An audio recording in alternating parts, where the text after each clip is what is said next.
Well, we'd like to welcome you this evening. We have a very special conversation with our two survivors that are here from human sex trafficking. We are the Institute on Human Trafficking Education. We do collaboratives with all kinds of groups across the state, and many of you tonight have brought toiletries, toilet paper, if you will, Kleenex, things like that, that will go to survivors that are now trying to survive in the world that they may or may not know. Some of them were abducted or trafficked when they were as young as 9 years old, and some of them as old as 40 years old. So I'm going to let them tell their stories, but we welcome you here this evening, and we do thank the City of Livonia, Mayor Wright, the City Council, which I serve as the president on, and in my day job in the Michigan Senate, I work with Senator Judy Emmons. I'm her chief of staff, and this is a very passionate issue of Senator Emmons, who has passed 19 bills into law, the most across our country. And my dear friend, Sandy Teeter, who has been on our board of directors and does a fabulous job out in our community. Sandy, was there anything you'd like to share? No, I just once again would like to welcome everybody, and I'm anxious to hear your testimonies, what happened, and a lot of time it's really going to tug on your hearts. I thank both Delynn and Alice J. for being here and for sharing a horrific part of their lives. Great point, Sandy. Let us introduce our two survivors and guests this evening. Delynn Harding is a very good friend, and she will tell her story shortly. And also Alice J., who does fabulous work across the Detroit metropolitan area, along with her book, Out of the Darkness, which will be on sale for you tonight after the event. So without further ado, I'm going to ask who would ever like to start, share their story, and then we'll have time for questions from Sandy and myself and, of course, the survivors. Thank you. Hi, my name is Delynn Harding, and I am a survivor of sex trafficking. It started when I was about 14 years old. I was a runaway, and I ran away for about 2 years, just off and on. And I ended up meeting a gentleman who introduced me to drugs. And while I was introduced to drugs, I met another gentleman who took me from him. And from there on, he introduced me to sex trafficking. I was brought into sex trafficking in Federal Way, Washington, and for a couple years from there, I came to Detroit. From Detroit, I got left here, and I was on the street of 8 Mile and Groesbeck. And from there, I met a girl who was walking on the street and invited me to come with her because I was crying. And I went with her, and they brought me to the Quality Inn in Livonia, which I just learned that's where it was. From there, when I walked into the room, I seen a gentleman sitting in a corner in a chair, and there was 3 other girls in there. Before you know it, I was on the internet, and I was given a name, and I was all over. The things that I faced in trafficking or when I was out there is I couldn't even keep anything for myself. I was abused left and right, and so from there, I finally escaped the first guy that had me, and the second guy trafficked me, but it ended up being violent. I was stabbed 9 times, and my jaw was broke, and I was hospitalized. When I went into the hospital, nobody asked me what happened or what was wrong. Nobody came to me. They knew I had drugs in my system, but that's what they looked at me as. And so from there, I ended up going back with my trafficker and just repeatedly selling my body for him. It just didn't matter. And then I finally went to prison, and that's what broke the cycle. And then from there, when coming out of prison, I gave my life to the Lord, and now I'm building back up. I'm going to school, I'm working, and I'm getting back everything that was taken from me. Thank you, Delynn.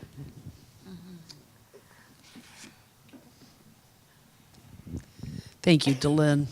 Alice, do you want to share your story at this point? Is that good? Yeah, sure. Zan?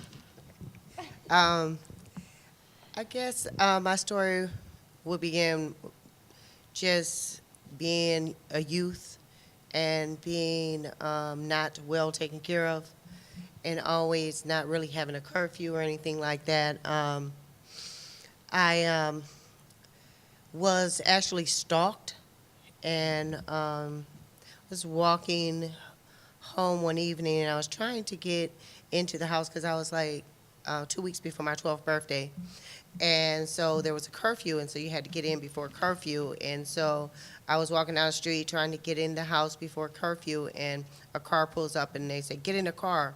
And so I started running because, you know, I'm a little smart kid, so I figure I can get away or whatever.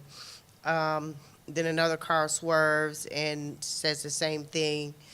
And I try to hit a fence, and I heard him say, "We're going to shoot." And so I turn around, and there's 3 cars, 6 men, all much older than me. It was kind of dark, so I couldn't really tell how old they were exactly. But I did see that they had guns, and they told me that I had to go with one of them. And so I did. And I immediately put my face down because I was a street smart kid. So, you know, I'm thinking if I put my hands, as long as I don't look at them, that they'll let me go. And so, but they took me to a graveyard and raped me and took me to a house where there was people there, but they put me in the basement, and I stayed there for about 3 days. And when I got up, there was this party, and everybody in the house was pretty much catering to this particular person. And the girls were saying that they were going to get me dressed, and we were going to go be on a track and all this different stuff. And I was like, "No, you're not." And because I told them no, he had them jump me. So there's like 6 of them, and so they all jumped me, and until I submitted. After that, they took me to Lansing, and I remember being on the street, and the police saying, "Get her off the street, she's too young." But then he took me in a car and raped me as well. And so we went back to Grand Rapids, and in Grand Rapids, he put me on the block, and the police told him the same thing, that I couldn't be on the streets because I was too young. And so that's when he started sending me to different places all over the country, places like houses, massage parlors, hotels, strip clubs, that, you know, men would come in with credit cards and buy you, and you weren't really allowed to leave the room unless you had unless the doorbell rang. You weren't allowed to leave at all, to go outside for anything. Anything you need, they would bring to you. And they taxed you for everything. And so it was a very hard place to be, and I ended up staying there for quite a long time in those places, quite a few years, before I realized, before I had came up with a solution on how to get out of that. And so I did, I got some numbers from other girls that were in the places, because it wasn't just me in these places. There were other women and children as myself, but we never really got to talk to each other very much, only when we would all come out to line up. And so you know, after that, it's just like I really wanted to go outside, and so that would be my most priority, is that I would go outside. And so it became more important than anything was just to be away from that particular place. those places. And so I had options to go to the street if I would cooperate, and so I did, and it was a long process for me. I didn't get out to life until I was 32. And so I really can't go into the whole detail of everything, but human trafficking is very real, and it happens to a lot of people, and it happens on many different levels. And it doesn't always have to be somebody taking somebody. It can be as simple as, you meeting someone and trusting them, and then them putting you in a compromising situation. And then from that point on, you are in debt to them. And the shame and the guilt of it all keeps you there for a long time, longer than what it would if it wasn't so much stigma and ostracism around it itself. That's why I don't like the word sex trafficking, human trafficking, because I'm a human, I'm not an object, I'm a person, and I want to be identified as one.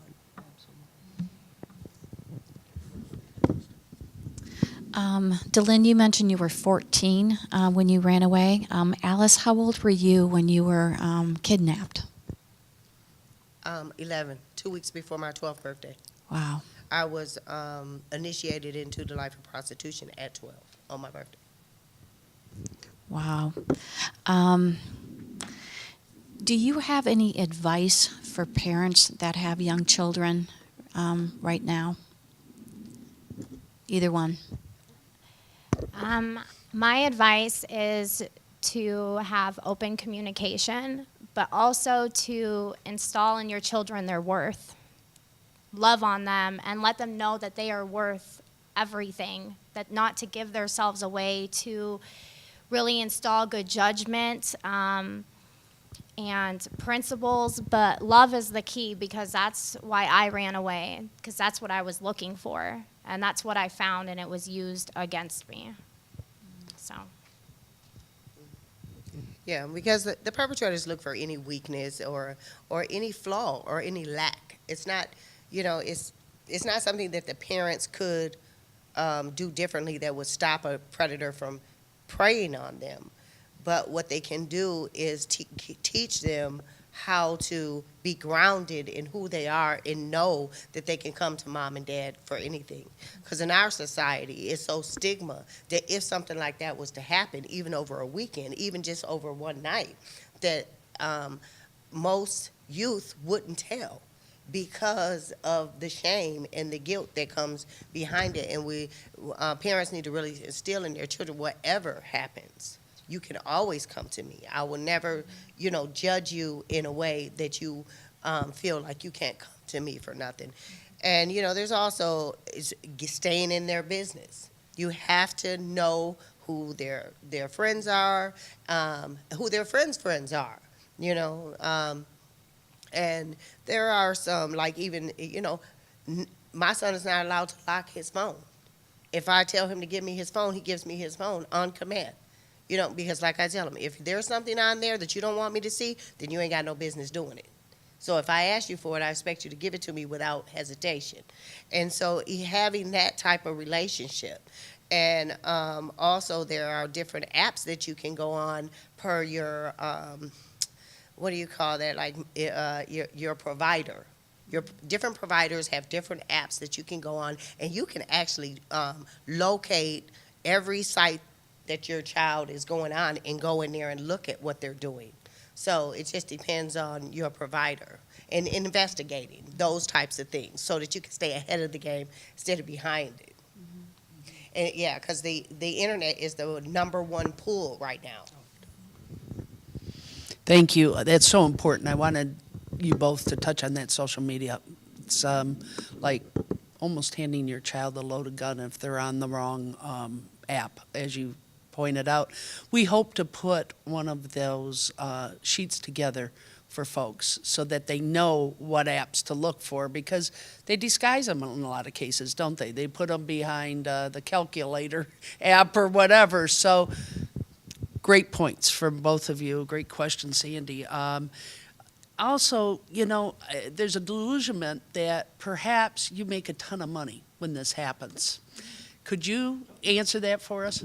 Yes. We don't make a ton of money. No, we don't make any money. Every dollar that we make is given and it's accounted for. If it's not already given from the purchaser to our trafficker, if it's not hand in hand from them and it's with us, they do know the amount. I had a hard time even when I needed to buy sanitary napkins. If I was found to take sanitary napkins money out of the money that I earned, I would be beat. I would be beat. One time I was hit, one time I had 4.5 fractures to my cheekbone. I mean, just for buying sanitary napkins for myself, that is not our money. So whatever money we do make is handed to the person that is trafficking us. It's a rule. Anything to add to that, Alice? Well, that's definitely the case if you have a guy that's trafficking you. But like I said, there are several levels to it. Even if the person who is out on the street selling themselves for drugs all day, and at the end of the day they don't have no place to live or no food to eat or any money in their pocket, and someone else has benefited from them doing that all day long, they're still being trafficked, and that's still an inhumane and animalistic act of someone else preying on the weakness of another human being.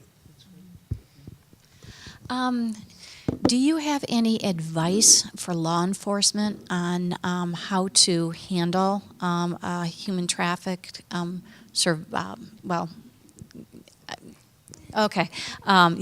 whole situation and not be treated like a willing prostitute? Prostitution is a criminal terminology, but as when I was out there and law enforcement approached me, when I was approached one time, it was in a sting. And they did what they wanted to me as if they were just an average person that came to purchase me on the internet. And they were an officer.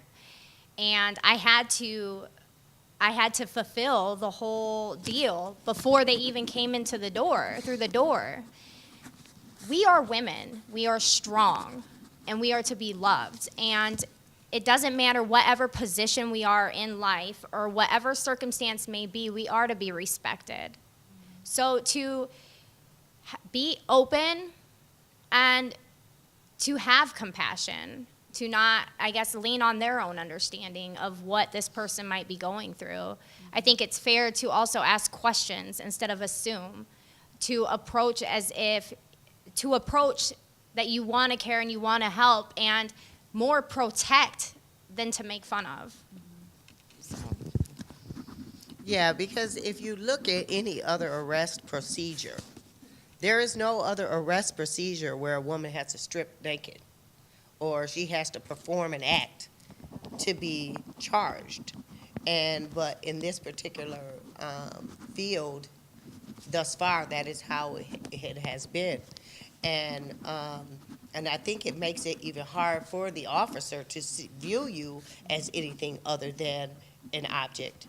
Because when you talk about the word prostitution, it's linked to ungodly, unholy, unspiritual, unworthy, and unloved. And so you cannot link that to a human being and then perform those acts and then say, oh, well, now I want to help you. Mm-hmm.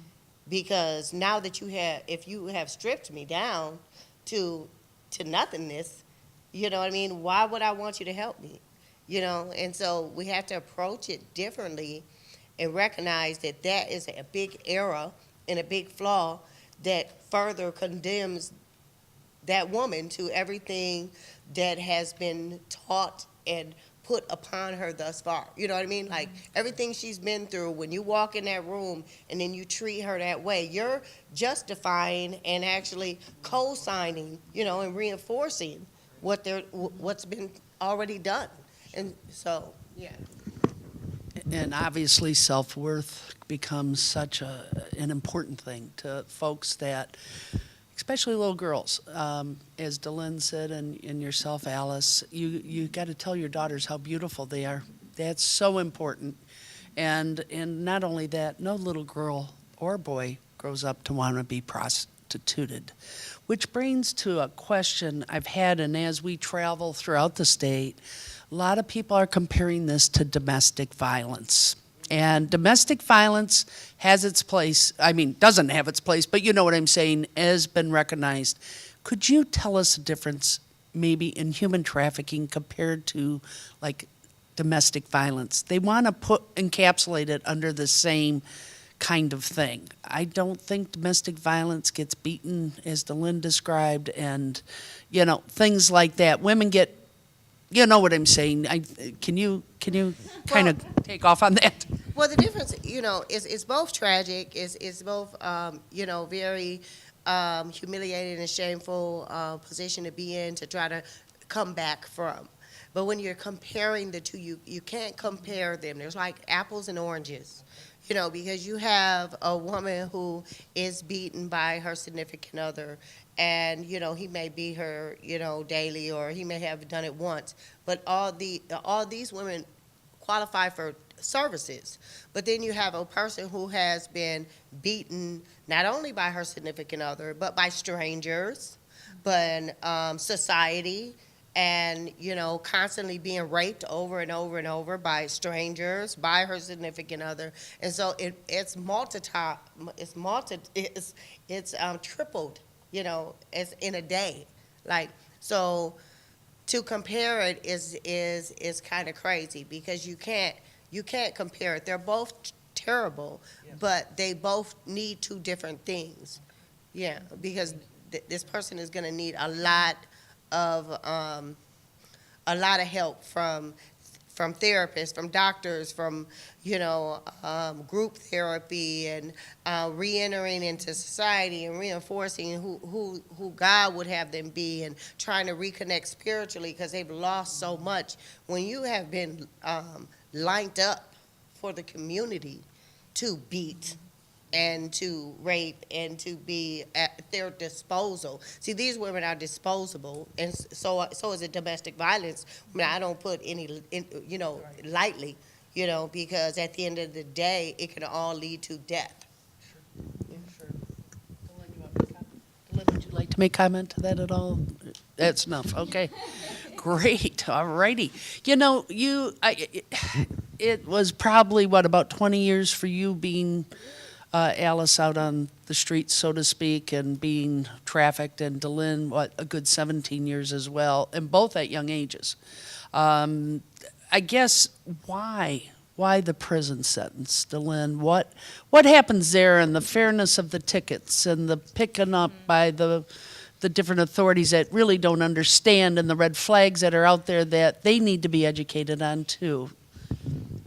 Well, my prison sentence was a drug charge, praise the Lord, because that's what broke the whole chain. But coming out after doing 18 months in prison, and coming out and trying to handle these prostitution tickets that were stacked up. See, any time that I was pulled over and they were doing a sting in Detroit, we always got a ticket. Detroit doesn't pick, Wayne County does not pick up anything on misdemeanors. I don't know what it is. I've been in Macomb County. They never came and got me to get these misdemeanors taken care of. In prison, they don't allow you to really run concurrent with plea by mails. So when I got out of prison, the first thing I had to do was, why do I have 38 prostitution tickets? Why do I have these warrants for my arrest? And I had to confront them. So I went into walk-in court, and the thing is, I'm presenting myself. I'm a new woman, and I'm doing everything into trying that I can to restore my life. And what happened was I had to come up with $2,700, or you're going to jail. But how come? I just did 18 months in prison, and I did. Praise the Lord, He provided, but I came up with $2,700, and that wasn't even it. After I paid the $2,700 in those tickets kept coming in. Why were they lost in the system? Why weren't these all taken care of? Why weren't they ran concurrent? Why weren't they ran concurrent with my sentence? You wanted to be paid. So these kind of things that we face and it's one more thing. As a survivor, I know that when life wants to hit you with a left or a right and something's not going right, you get really shaken up because you're not used to life. I didn't know what it was to have a checking account. I didn't know what it was, I can go to school. You mean I can have a husband, a family? I can be in love? someone can love me. I didn't know that. And so those curveballs, it really takes me for a whirl spin as any other survivor that's coming off and trying to get their life straight. So I think that that's something maybe the court system can come together on and see what can be done. Anything on that one, Al? You know, just that when a survivor tries to go get a job or anything, all those tickets, you know, they come up and people will see your resume. They'll give you an interview. They might even tell you, hey, I'm going to call you back. But as soon as they pull your name up and they see all them tickets, they throw that in the garbage and you don't get a call back. And so it makes it difficult. And so we have to, if we want to see these girls do something different, then we have to give them avenues to do something different. We need employers and businesses to step up and say, hey, you know what, we'll work with these women who have proved themselves in the community, and you know, at least give them the chance. You know. With the abuse that you both have suffered, I know both physical and mental. I know that physical, there's healing. Mental, what are you doing for that? Mentally, it's an everyday challenge. For me personally, I lean on God's word. I'm a new creation in Him, so I have to remind myself of that. When I see that fear comes, like I can't do this because I've never done it before, I have to keep going. Like I just have to give it my all. Every day I learn something more about myself. Anxiety peaks through the roof if something comes up. But mentally, I think just mentally through time, you heal. You heal, but it's what you run to. That's what's going to heal you.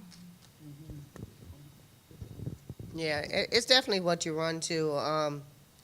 You know, me, I'm a creative kind of person, so I get lost in my creative abilities, and I always find that it's easier for me, you know, to help others. When I'm helping others, it deflects away from, you know, myself, and I see that I'm not the only one who has, you know, been through things. And that's why, you know, I created Sister Survivors, because it's a survivor component. In every recovery process, there's a survivor component where survivors are leading the way and showing, you know, that hope is possible. And so that's been my catalyst, you know, because I really didn't even start sharing about what happened to me until like 4 years ago.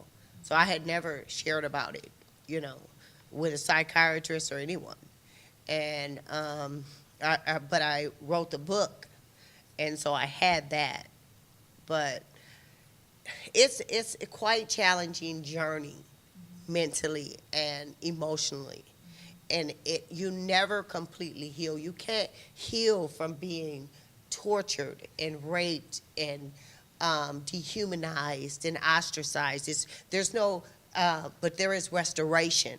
Like I can be restored, and I can find the woman that God wants me to be, the life that He wanted me, that intended for me to have. I can achieve that, but I can never like act like it didn't happen.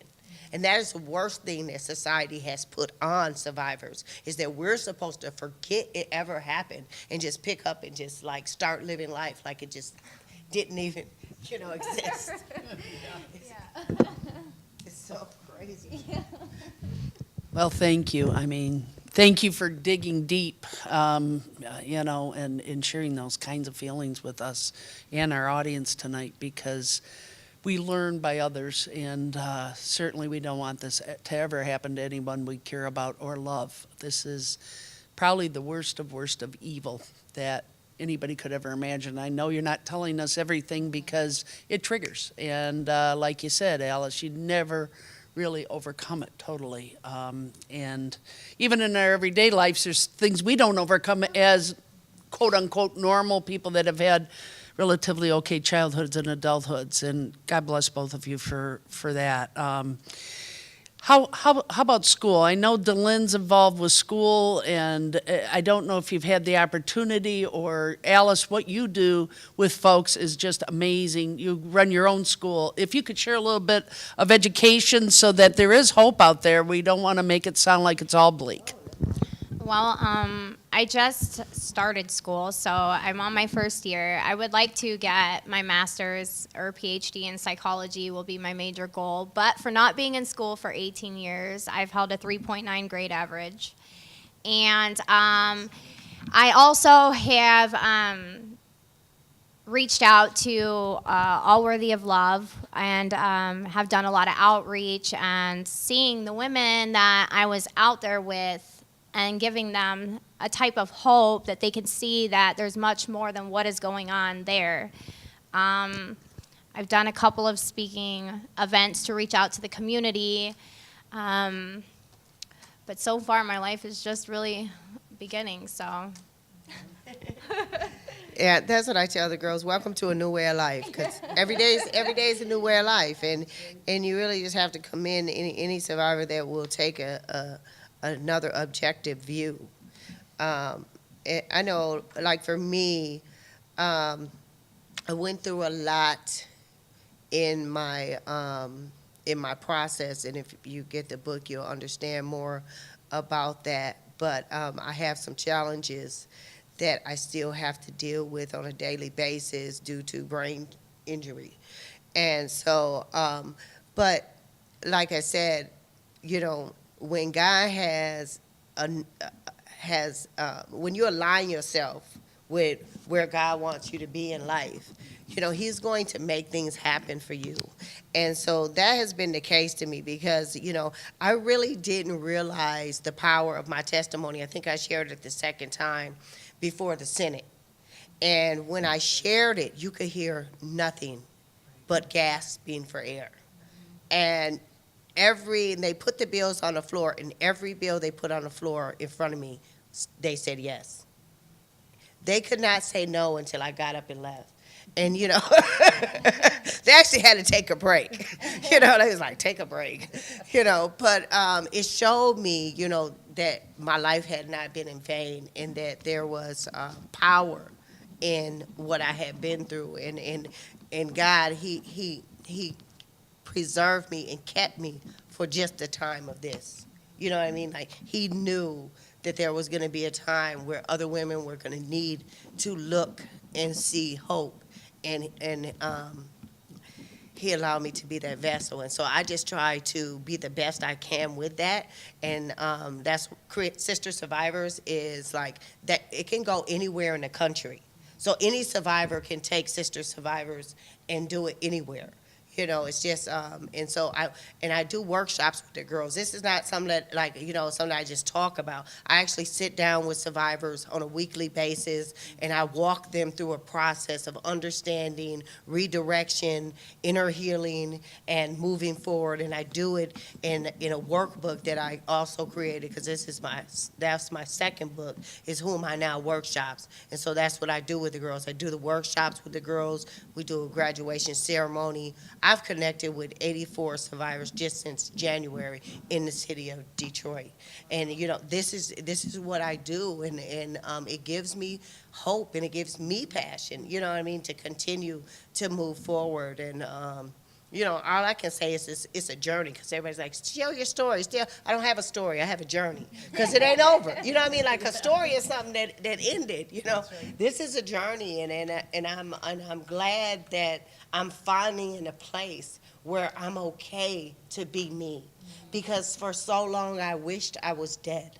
Like, and I know that feeling of walking around just not even caring if a trick killed me, you know, not even caring if I make it through the night. You know, and so to know that helplessness and that hopelessness, and to be in a whole nother space, to be able to look at another sister who's in that helplessness and hopelessness and say, you know, I get it, you know, and it's the most, I can't even explain it.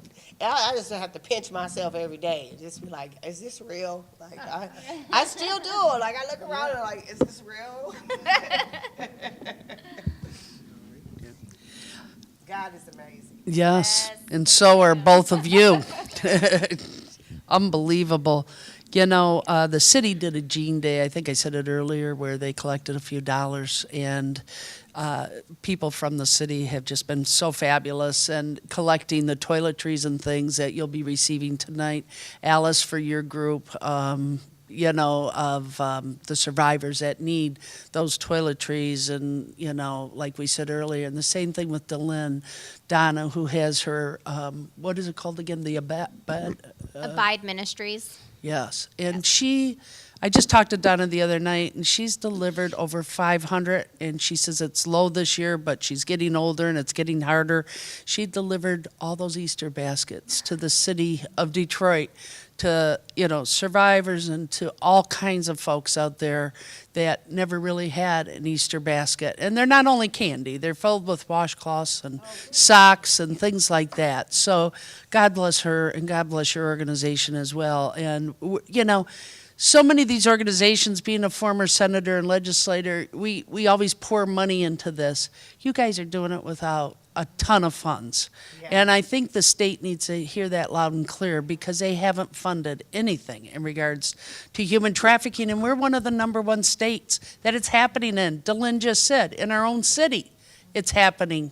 And so when you leave tonight, please look for the papers of the red flags, of what you can spot, and know how to help someone by calling, you know, the national hotline and that's on this brochure that Senator Emmons is in. And you can get a hold of us at the Institute, because groups like Alice's are very legitimate groups. And I know we have certifications going out there, but some people go to one lecture and they think they're the experts, and none of us are the experts. These are the experts. These are the heroes. These are the heroines that have been on the front lines, gone through hell and back. Trust me, when you hear all this throughout the state, there's not one lecture I've been to or given where somebody doesn't walk up and say, I've been trafficked. And so it doesn't only happen in the city. It happens in rural areas, as Sandy can tell you. And Sandy and her friend Kay and Marnie and all these people that have come together through Senator Emmons and us, my gosh, they've helped move it forward and identified the great people that make this topic more hope than anything. But anyhow, I'll get off my soapbox. I just wanted to make sure that we got some of those points across. So there's extra papers out there for all of you to pick up, take home. Watch your kids, watch yourself. You know, it's everywhere, and we are all the warriors that can prevent it. I'm sorry, Alice, you picked up your mic. I'm going on. I wanted to give a shout out to Neighborhood Legal Services Michigan, because they are the ones who hired me, and because I was actually doing the workshops for free, and so they said, hey, why don't you come on board with us, and so I offer the workshops to several different other nonprofits within the city through Neighborhood Legal Services Michigan, and they offer free legal services and housing for survivors as well. So, and we've done some great, awesome work together. Yeah. And I just want to say that money is needed. You think about when a person comes out of human trafficking, they have nothing. Many of them don't have an education.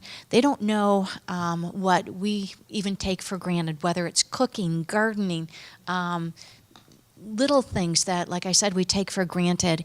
And they're starting on a clean slate, and they need our support, both through love, monetary funds, and hopefully getting the word out. And call your legislator and support anything that can help put funding in some kind of human trafficking places where these people can heal and they can just learn some life skills. Yes, make sure the people that you vote in do not, support medical services and different things where survivors are concerned, that they support the movement, because it's very important that we get people on board. There's so many things that are against it that we can't even talk about it without people cringing, that, sometimes they don't want to bring it up in schools, but this needs to be education, because the best defense against something is education. And that's why I do prevention groups at the high schools and any high school that'll let me in, because it is important that we try to continue to change the laws, continue to get the funding, and continue to get people on our team that are going to vote for the movement, you know what I mean, and moving us further. And you can also go on sistersurvivors.org and volunteer. We're always looking for volunteers. Excellent. Thank you so much. And thank you, audience, for being here tonight. And thank you, City of Livonia, as we said earlier, and all the employees within the city that just by collecting money, and some of you being here tonight will it's touched your heart now, and it's time to help organizations like Alice's and DeLynn that's involved in coming back to Michigan again, and we're so proud to have her back. And of course, the Institute on Human Trafficking with Sandy and others. All of you are going to get a Champions of Hope little certificate, because you all are. You're champions of hope. And without hope, what is there left? And I think that you're empowered now. So let's all get together and help. And I'm going to let DeLynn have the last word. Okay, go ahead.